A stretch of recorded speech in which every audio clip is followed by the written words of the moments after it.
एक हमारे फ्रेंड हमारे पास आए और उन्होंने कहा कि आप ये बताइए कि अगर भारत का इस्लामाइजेशन होगा तो क्या होगा। मैंने उनके सवाल का सीधा जवाब तो नहीं दिया, लेकिन उनसे मैंने कुछ सवाल किए, आज मैं आपको बता रहा हूं। मैंने उनसे सबसे पहले पूछा कि क्या आप चाहते हो आप जिस तरीके से आप कपड़ा पहनते हो इसकी आजादी छीन ली जाए? बोले नहीं। वो हमारे जो मित्र थे वो क्लीन शेव थे। हमने कहा आप चाहते हो कि आपको क्लीन शेव रहने की आजादी छीन ली जाए? बोले नहीं।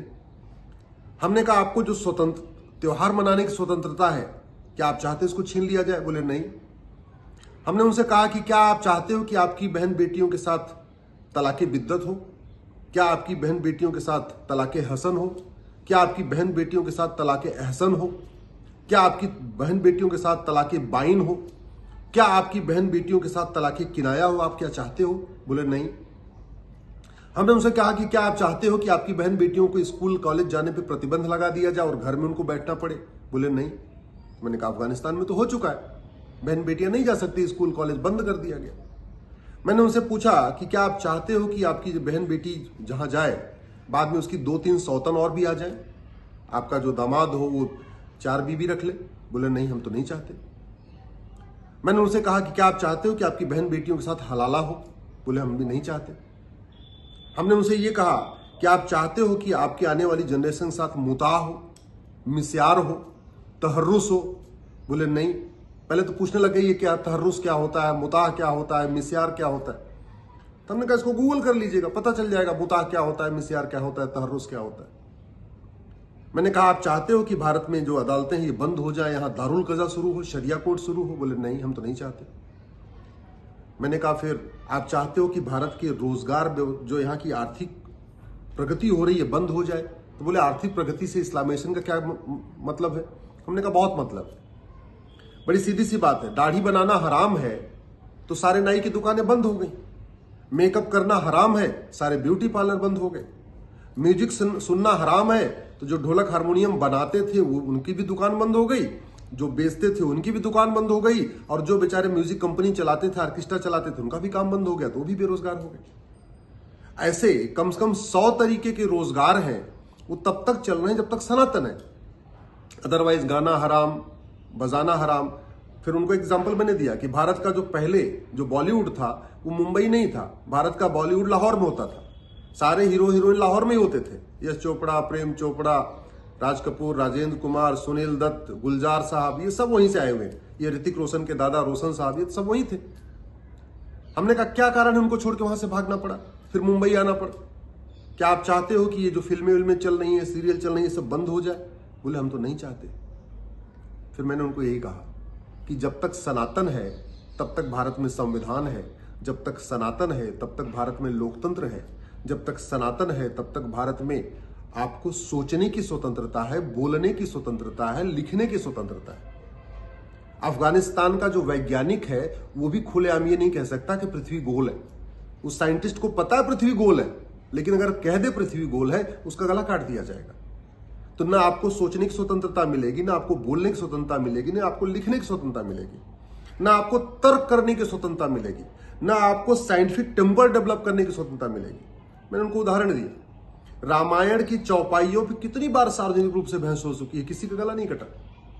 वाल्मीकि रामायण पर कितनी चर्चा हो चुकी है, महाभारत पे कितनी बार चर्चा होती है, राम के चरित्र पे कितनी बार चर्चा होती है, कृष्ण के चरित्र पे कितनी चर्चा होती है, आज तक किसी गला नहीं कटा। जेएनयू में तो बाकायदा हमारे देवी देवताओं के नग्न तस्वीरें तक बना दी गई, किसी का नहीं गला कटा। और वहीं दूसरी तरफ नूपुर शर्मा ने एक शब्द बोला था, उसके बाद जिन्होंने लिखा आई सपोर्ट नूपुर शर्मा, कन्हैयालाल, उनकी भी हत्या हो गई। उमेश कोल्हे ने लिखा आई सपोर्ट नूपुर शर्मा, उनकी भी हत्या हो गई। क्या आप ऐसे ही चाहते हो? बोले नहीं, हम तो ऐसा नहीं चाहते। मैंने आपको जब तक सनातन है तब तक आपको त्योहार मनाने की स्वतंत्रता है, जब तक सनातन है तब तक आपको अपनी वेशभूषा की स्वतंत्रता है, जब तक सनातन है तब तो अपनी पसंद से भोजन करने का अधिकार है, जब तक सनातन है तब तक अपनी पसंद से व्यापार करने का अधिकार है, जब तक सनातन है तब तक आपको धार्मिक स्वतंत्रता है, जब तक सनातन है तब तक आपको सांस्कृतिक स्वतंत्रता है। आप एक बार मंदिर जाओ चाहे न जाओ, व्रत रखो चाहे न रखो, शंकर जी की पूजा करो या गणेश जी की पूजा करो, कोई बाध्यता नहीं है। न करो तो भी, आस्तिक हो तो भी, नास्तिक हो तो भी आपका गला नहीं काटा जाएगा। आपके लिए आप व्रत रखो न तो भी, नहीं रखो तो भी, अदरवाइज आपको 1 महीने तक लगातार फास्टिंग करनी पड़ेगी। दिन में शाम को ही भोजन मिलेगा। तो ये सारी जो स्वतंत्रता है ये सनातन से ही मिलती है।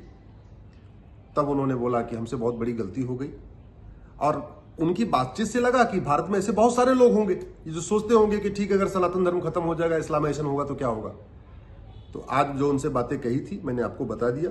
आपको अगर मेरी बात ठीक लग रही हो तो इसको अपने ग्रुप में जरूर डालिएगा, शेयर करिएगा, क्योंकि भारत में ऐसे बहुत सारे लोग सोचते रहते हैं कि सनातन धर्म खत्म होगा तो क्या होगा। सनातन धर्म खत्म होगा तो क्या होगा, इसको आप अफगानिस्तान से सीख लीजिए। सनातन धर्म खत्म होगा तो क्या होगा, इसको पाकिस्तान से देख लीजिए। सनातन धर्म खत्म होगा तो क्या होगा, इसको बांग्लादेश से देख लीजिए। सनातन धर्म खत्म होगा तो क्या होगा, उसको मालदीव से देख लीजिए। उसका पहले मल्लदीप था, सनातनी था। और सनातन संस्कृति खत्म होगी तो क्या होगी, इसको पर्शिया से देख लीजिए। जो पर्शिया था शांत, समृद्ध, खुशहाल था, अब वो ईरान और इराक बन चुका है। अब आप सोच रहे होंगे पारसी से सनातन का क्या लेना देना, तो आपको बता दूं पारसी शुद्ध रूप से सनातनी होते हैं। पारसी के घर में गृह प्रवेश होता है तो पहले गौमूत्र से घर को पोछा लगाया जाता है। पारसी के घर में गृह प्रवेश होता है, सबसे पहले गाय प्रवेश करती है। मकान जो घर का मालिक है, गृह स्वामी बाद में प्रवेश करता है। पारसी के घर में अगर गृह प्रवेश होता है तो पहले वहां अग्नि पूजा होती है, अग्नि प्रज्वलित की जाती है। पारसियों का सारे काम हम जैसे हवन करते हैं ना, इसी तरीके से वो अग्नि पूजा के साथ करते हैं। 2000 साल पहले क्रिश्चियनिटी नहीं थी, 1400 साल पहले इस्लाम नहीं था। तो सवाल यह है कि जब 1400 साल पहले इस्लाम नहीं था, जहां 57 देशों में वो लोग क्या करते थे, या 2000 साल पहले जब क्रिश्चियनिटी नहीं थी तो जिन 85 देशों में आज क्रिश्चियनिटी, वो क्या करते थे। 100% वो सनातन फॉलो करते थे।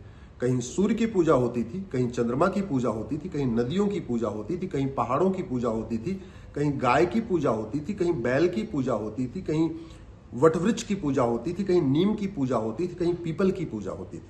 100% पूरी दुनिया में सनातन था। चाहे वो टर्की हो, चाहे वो मिस्र हो, चाहे आपका सोमालिया हो, चाहे वो अफगानिस्तान हो, चाहे वो पाकिस्तान हो, चाहे वो बांग्लादेश हो। और एक बात और याद रखिएगा, घुसपैठ, धर्मांतरण, जनसंख्या विस्फोट के कारण अफगानिस्तान में हिंदू खत्म हो गए। घुसपैठ, धर्मांतरण, जनसंख्या विस्फोट के कारण पाकिस्तान में हिंदू खत्म हो गए। पाकिस्तान का मतलब राजा भरत का ननिहाल, पहले उसका नाम कैकियत था। और अफगानिस्तान का मतलब गांधार, जहां से माता गांधारी आई थी। घुसपैठ, धर्मांतरण, जनसंख्या विस्फोट के कारण हम बांग्लादेश से खत्म हो चुके हैं। घुसपैठ, धर्मांतरण, जनसंख्या विस्फोट के कारण हम मालदीव से खत्म हो चुके हैं। और घुसपैठ, धर्मांतरण, जनसंख्या विस्फोट के कारण भारत के 9 राज्यों से खत्म हो चुके हैं। 800 जिलों में से 200 जिलों में खत्म हो चुके हैं। 6000 तहसीलों में से 1500 तहसीलों में खत्म हो चुके हैं। और विश्वास नहीं है तो अपने लोकसभा क्षेत्र की वर्तमान वोटर लिस्ट और 25 साल पुरानी वोटर लिस्ट एक बार देख लेना। अपने विधानसभा की वर्तमान वोटर लिस्ट और 25 साल पुरानी वोटर लिस्ट देख लेना। और इतना भी नहीं करना है तो एक काम करना, अगर आप गांव में रहते हो, अपने ग्राम प्रधान की जो चुनाव में वोटर लिस्ट बनती है उसको वर्तमान और 25 साल पुरानी देख लेना। और शहर में रहते हो तो अपने वार्ड की वर्तमान वोटर लिस्ट और 25 साल पुरानी वोटर लिस्ट देख लेना। फिर पता चलेगा कि आपके आसपास की डेमोग्राफी कैसे बदली है। आजकल चौथा जो उपयोग किया जा रहा है हिंदुओं को खत्म करने के लिए, वो ड्रग यूज किया जा रहा है। स्कूल और कॉलेज में बड़े प्लान्ड वे में हिंदू लड़कों को और हिंदू लड़कियों को ड्रग एडिक्ट बनाया जा रहा है। और वो जो नशा दिया जा रहा है उस ड्रग में नपुंसकता की भी दवाई मिलाई जा रही है। तो धीरे धीरे हिंदू, एक तो ऐसे भी हिंदुओं में 2 लड़के होते हैं या 2 लड़कियां होती हैं, या 1 लड़का 1 लड़की होता है, तीसरा बच्चा तो हो ही नहीं रहा। अब 2 बच्चे में अगर एक नपुंसक हो गया, एक ड्रग एडिक्ट हो गया, तो नपुंसक भी हो जाएगा। और नपुंसक हो जाएगा तो लड़का हो या लड़की कहेगा हम शादी नहीं करेंगे। और आजकल खूब हो रहा है, खूब लड़के कह रहे हैं हम तो शादी नहीं करें, हम तो जिंदगी भर ऐसे ही रहेंगे। वो बहाना करते हैं कि शादी हमारे लिए बर्डन है, एक्चुअल में उनको शादी वो करने लायक बचे ही नहीं। तो ड्रग हमारे लिए बहुत बड़ा खतरा है। इसलिए मैं कहता हूं नशे के खिलाफ कठोर कानून जरूरी है, धर्मांतरण के खिलाफ कठोर कानून जरूरी है, जनसंख्या विस्फोट के खिलाफ कठोर कानून जरूरी है, और घुसपैठ को खिलाफ बहुत कठोर कानून जरूरी है। कानून भारत को बचा पाएगा, गौशाला हिंदुओं को नहीं बचा पाएगी, मंदिर हिंदुओं को नहीं बचा पाएगा, कथा करने से हिंदू नहीं बचेंगे। क्योंकि जो कुछ हम ये करते हैं ना, ये अफगानिस्तान में खूब होता था, पाकिस्तान में खूब होता था, बांग्लादेश में खूब होता था, मालदीव में खूब होता था। हिंदू बचेगा घुसपैठ नियंत्रण कानून, धर्मांतरण नियंत्रण कानून, जनसंख्या नियंत्रण कानून और नशा नियंत्रण कानून से, कठोर दंड से। भगवान राम ने कहा था भय बिन होय न प्रीत, भगवान कृष्ण ने कहा था सठे साठ्यम समाचरित। हम लोग राम की पूजा करते हैं, राम नीति को फॉलो नहीं करते। हम कृष्ण की पूजा करते हैं, कृष्ण नीति को फॉलो नहीं करते।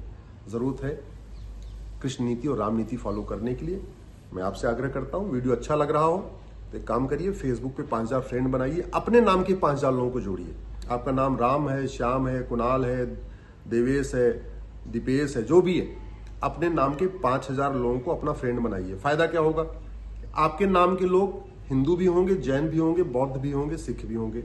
आपके नाम के लोग ब्राह्मण भी होंगे, क्षत्रिय भी होंगे, वैश्य भी होंगे, दलित भी होंगे। आपके नाम के लोग कश्मीर में भी मिलेंगे, केरल में भी मिलेंगे, बंगाल में भी मिलेंगे, गुजरात में मिलेंगे। तो आप जो ये वीडियो अपने फेसबुक पे डालेंगे तो कम से कम पूरे देश के लोग सुनेंगे, और हर व्यक्ति ऐसे 5-5 हजार लोगों को जागरूक करने का बीड़ा उठा ले फेसबुक के माध्यम से, तो भारत में बहुत बड़ा बदलाव आ सकता है। जय हिंद।